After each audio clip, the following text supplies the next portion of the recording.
দাদা আমি ফেব্রুয়ারি 5 তারিখে আসাতে জয়েন দিয়েছিলাম। দেওয়ার পর আমার ডিউটি ছিল যে আমি যে এরিয়াতে কাজ করব এই এরিয়াতে আমার পুরো সার্ভে লাগবে। তারপরে আমি সার্ভেতে সবার বাড়ি বাড়ি সার্ভে করি। এমন রাজীব শাহর বাড়িতে আমি ফেব্রুয়ারি 15 তারিখে সার্ভে করতে গিয়েছিলাম।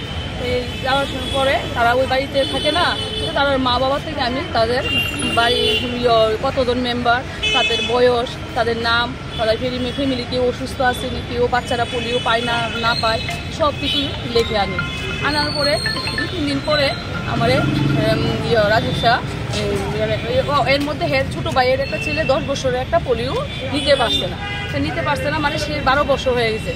এরপরে সে আমার বাড়িতে আসে বলে আমি তার সাথে জয়েন দিয়েছেন, আমার বাচ্চার পোলিওটা দিয়ে দিলে ভালো হয়। আমি ঠিক আছে, আমি কি দিতে পারি, আমি তো দেওয়ার কেউ না, আপনি সাব সেন্টারে যোগাযোগ করবেন, আমি সাব সেন্টারে আমার ডিউটি আছে থাকি, চাইলে আমি এটা দিয়ে করাই দিই। তারা গেছে, গিয়ে সাব সেন্টার থেকে তাদের বাচ্চার পোলিও নিচ্ছে। তারা সবাই আমার প্রতি একটু খুশি যে এটা আমি নিতে পারছি না, আপনি করাই দিচ্ছেন, তাতে আমি খুশি।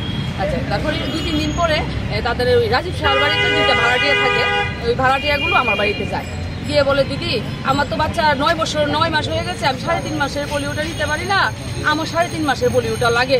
কইছে আশা দিদির সঙ্গে দেখা করতাম, আপনি তো আমাদের পাড়ার আশা, আমার ওইটা একটু দেখেন। তা আমি ঠিক আছে, আমি তো কিছু করতে পারি না, আমাদের ম্যাডাম আছে, ম্যাডামরার সঙ্গে যোগাযোগ করতে হইব, আমাদের জগহরিমুড়া সাব সেন্টারে যাইতে হইব।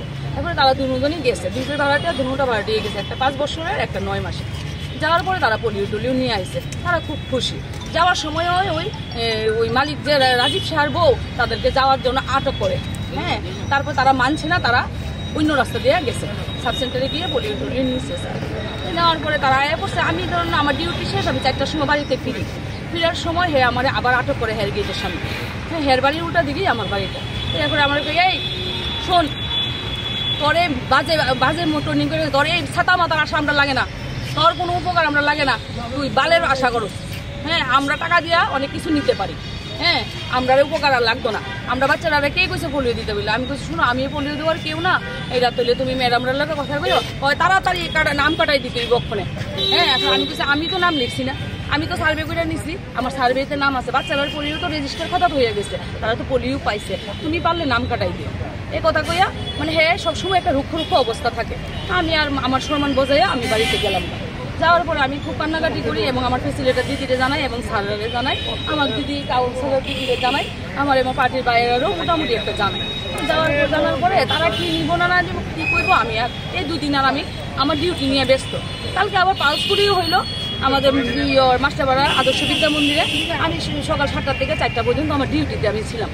আচ্ছা, ডিউটি তো করে আমি বাড়িতে গেলাম, ওই বাচ্চাটি পোলিও পাইছে 5 বছরের, আর ওই 3.5 মাসের তারা পালস পোলিও পাইছে, 0 থেকে 5 বছরের মধ্যে পড়তে নিছে। সে রাত্র 9:30টার সময় আমার বাড়ির গেটের সামনে গিয়ে আমার খুব বাজে বকাবকি করতেছে, গালিগালাজ করতেছে, একদম মুখ সাফ করতেছে এবং পার্টিরে খুব গালিগালাজ দিতেছে। আমি বালের পার্টি করি, পার্টি দেখাই, এই সমস্ত কথাবার্তা কইছে। আমি কইতে রাজি না, তবু মানে আপনি এত বুঝতেন না নিলে আমার ব্যাপারটা যে সে কি কইছে। এরপরে গিয়েছে পার্টি কি করবো আমার এমন করে ইয়ে করছে। এরপর আমি বাইরে ভাই তুমি ওই দিনও একবার কইলা, আজকেও আবার সেম এমন ঘটনা, কি লিগা ভাই এমন গালিগালাজ করতেছো?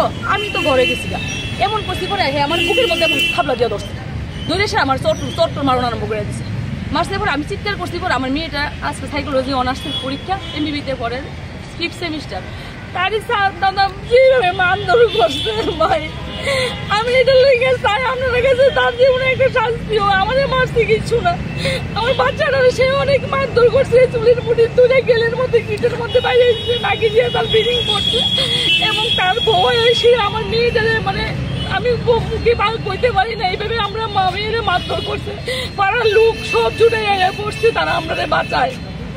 এরপরে আমার হাজব্যান্ড এসে কিছুক্ষণ পরে আমার ওই বাইরের বাড়িতে অনুষ্ঠান আসলো, নিমন্ত্রণে গেছিল, আমারও নিমন্ত্রণ আসলো, মেয়ের পরীক্ষা দিকে আমি গেছি না।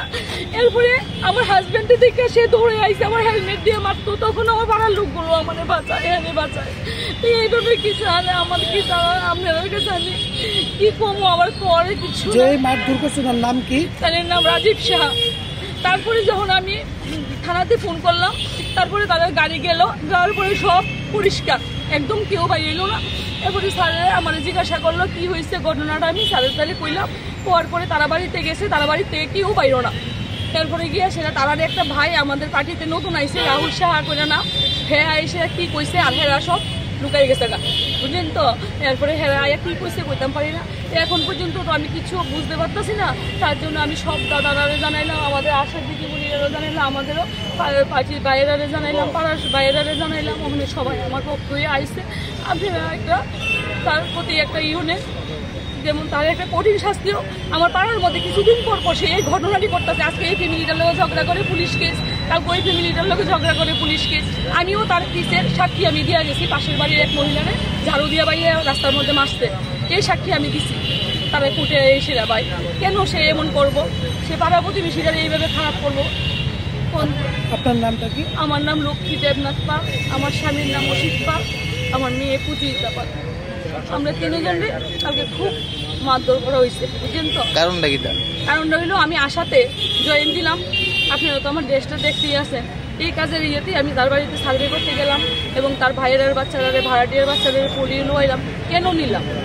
এই উদ্দেশ্যে ওই যে এটা ওনার বিরুদ্ধে যে একটা সাক্ষী দিয়েছিলেন, এটার চাল মেটাতে এরকম বুঝতে পারি না তার মনে কি আসছে, আমি তো আর বুঝতে পারি না।